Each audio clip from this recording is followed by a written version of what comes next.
And we are live. Mark, doing a quick sound check. How am I coming in? Sound great. Coming in loud and clear. Great, great. And you sound fabulous as well. Guys, I'm super excited to be with anybody who's watching this video on YouTube. This is something I've been looking forward to. I've known the speaker, my good friend, and who I hope is even a better friend over the coming years and decades. That's how I feel about this man, Mark, and his wife.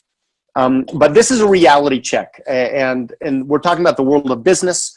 We're talking about the world of healthcare technologies. And I had this little idea planted in my head recently. You know, I need to do an interview with Dr. Mark Gordon. He's somebody I respect outside of the professional world that we work in, just as a person, as a good man, as a parent, as a husband, and as a phenomenal professional physician. Also a professional, very successful network marketer. So, Dr. Mark Gordon, good to be with you today. Thank you, Seth. It's a pleasure to be here with you today. And, go ahead. Hopefully something that I say will resonate with somebody out there.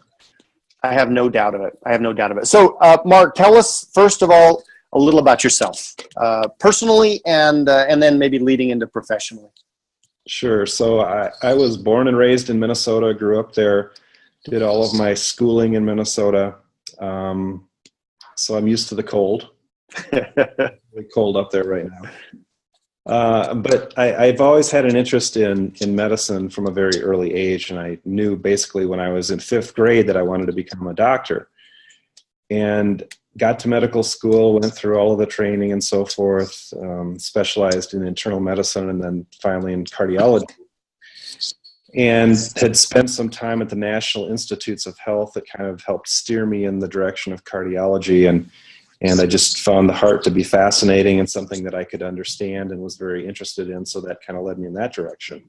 Then, you know, after I'd been in practice for probably about 10 years, I started to notice that medicine doesn't really do a good job at prevention. You know, we're good for crisis intervention management. If somebody has a heart attack, we can come in and put a stent in no time flat and get the artery opened up. But the bigger question is, why don't we do a better job at preventing things from getting broken in the first place? And so I had this epiphany one night. Well, actually, it was early in the morning, about 2 in the morning. I was doing an angiogram on a 42-year-old man who was having a heart attack. And I just said to myself, we have to do a better job at prevention. 42-year-olds shouldn't be having heart attacks at 2 o'clock in the morning. They should have them between 8 a.m. and 5 p.m. But they shouldn't be having them, period. If they're going to have them, it would be preferable to be between 8 a.m. and 5 p.m.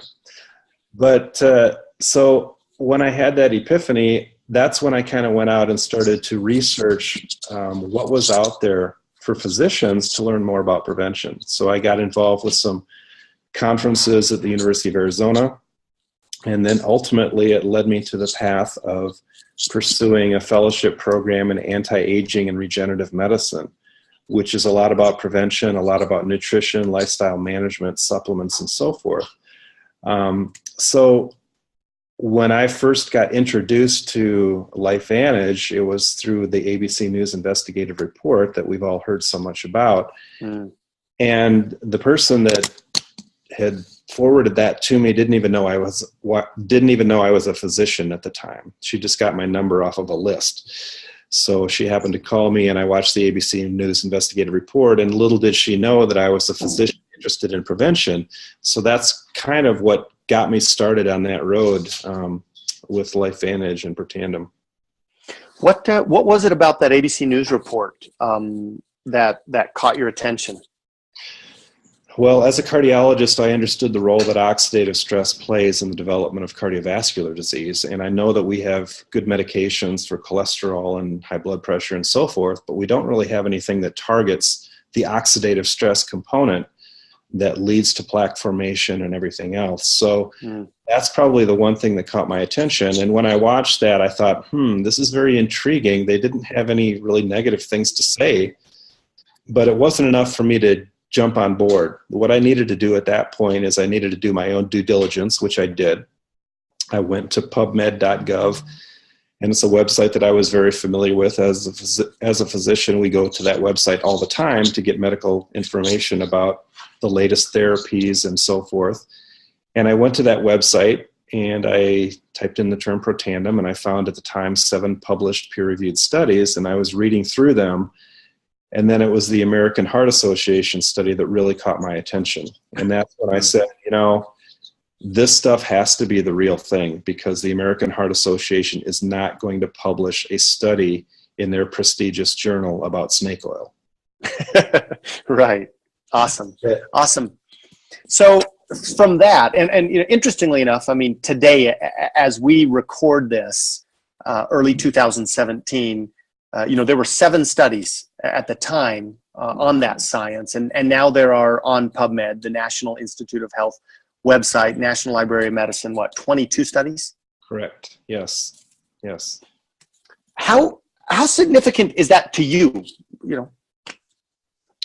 Well, as the physician that was interested in prevention, I would get all of the patients that would come in that would be on all of these different supplements, and all my partners would throw up their hands because they didn't know what any of them were or what they did, because they're trained in medications, not in supplements. But with my training, I did have knowledge about those things.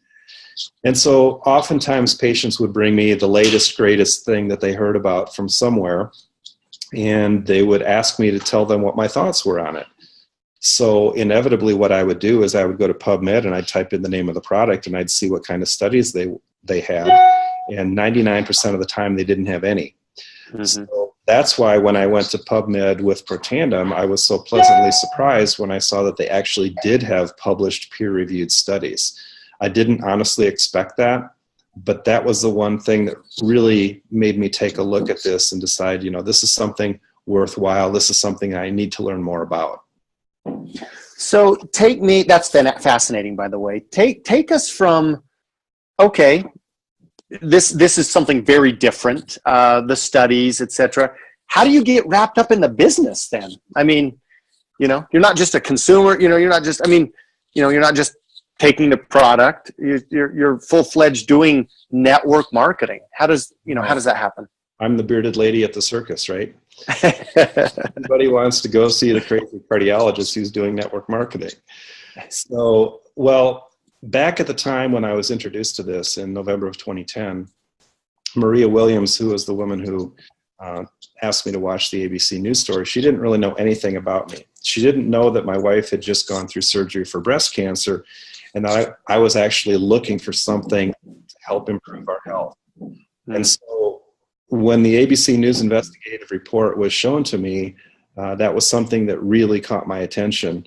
And I thought, this is something that I want everybody in my family to take for the rest of their lives. But I had no intention whatsoever of doing the business. So when I first signed up, the next morning I got a phone call from Maria and from Carrie Dickey and Carrie Williams welcoming me to the business. And I said, guys, thanks, but I'm not doing the business. I'm just going to take this product.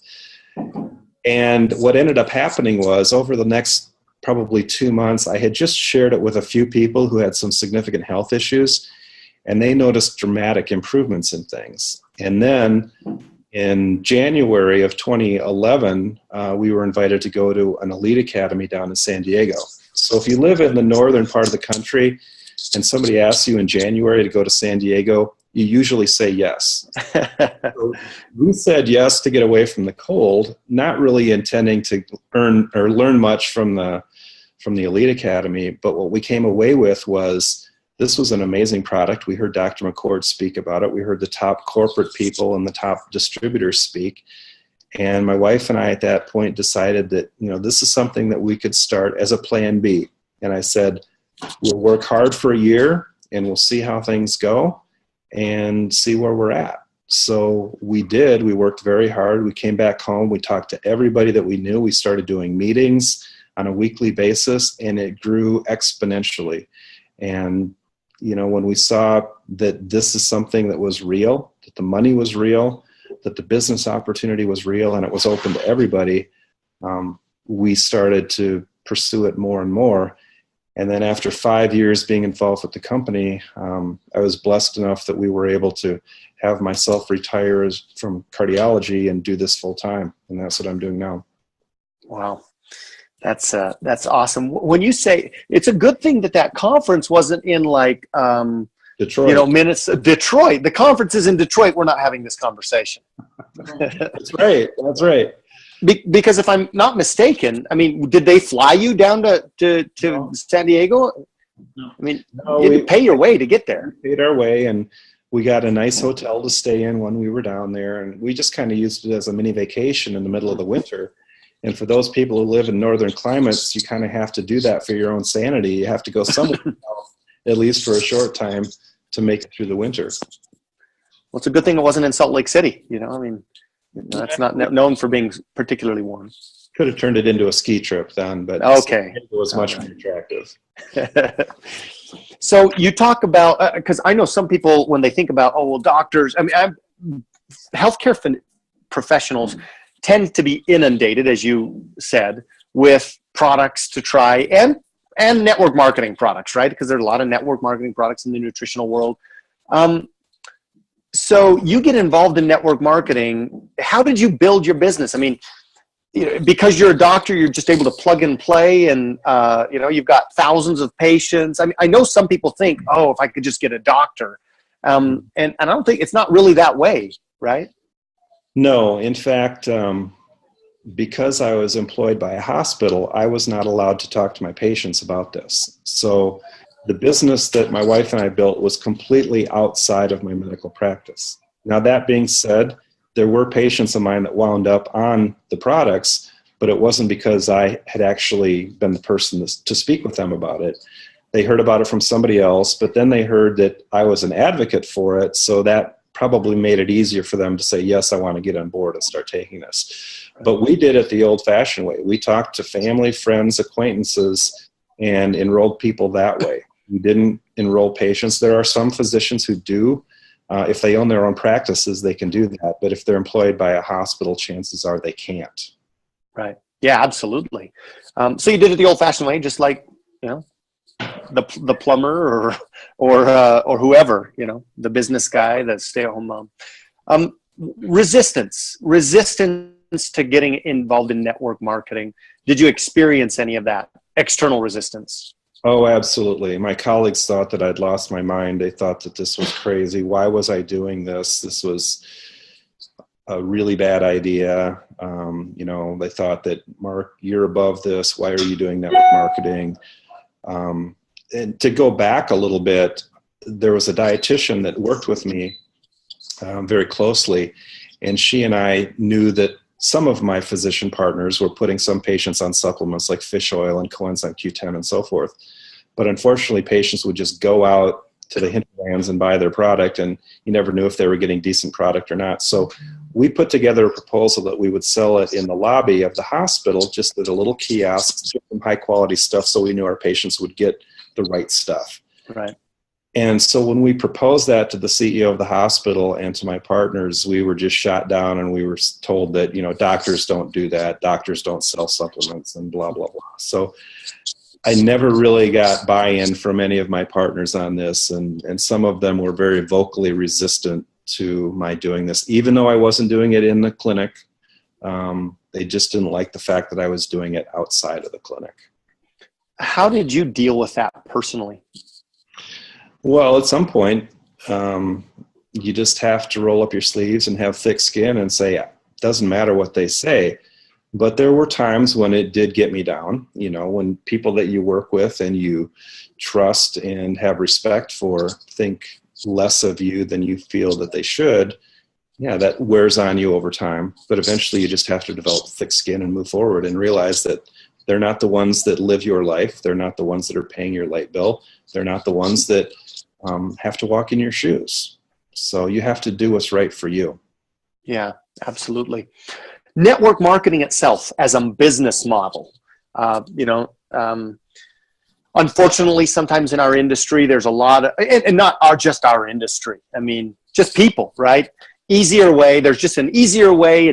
There's a faster way. get involved in, magic beans kind of a thing. Obviously, that's not network marketing. But others, who have maybe I think a positive and reasonable perspective say, listen, network marketing isn't perfect. It's not magic, but you said that one magical word, exponential growth. You don't get that in your regular business, no matter how many hours you work. I've heard people say network marketing isn't perfect. It's just better. It's just a better way. If you were to weigh in on just in general network marketing, and then what you found at LifeVantage, how would are you a proponent of network marketing? Are you a proponent of that model? Do you believe in it? Yeah, I mean, for most people, I think it is a better way. And most people are, as Eric Worre would say, coin operated, meaning that they go to a job, they get a paycheck. They stop going to a job, they stop getting a paycheck. But the beauty of network marketing is it gives you that residual income month after month. So if a family crisis arises and you have to be out of the picture for a month, you still get a check. So that's one way in which I believe that network marketing is better than the standard model. But there's network marketing and then there's network marketing. There's some really good network marketing companies and there's some really bad network marketing companies and there's some mediocre network marketing companies. Now, Pam and I had done another network marketing company prior to LifeVantage, but we never got very far. We didn't have any significant degree of success whatsoever.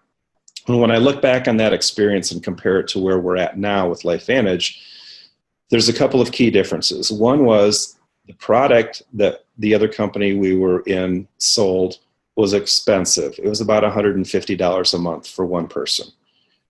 Protandim is $40 a month per person. Number two, the scientific studies that we have with our products blow away everything else that's out there. And that's honestly the only reason that I decided to get involved with LifeVantage was because of the science behind our products. You mentioned the 22 peer-reviewed scientific studies.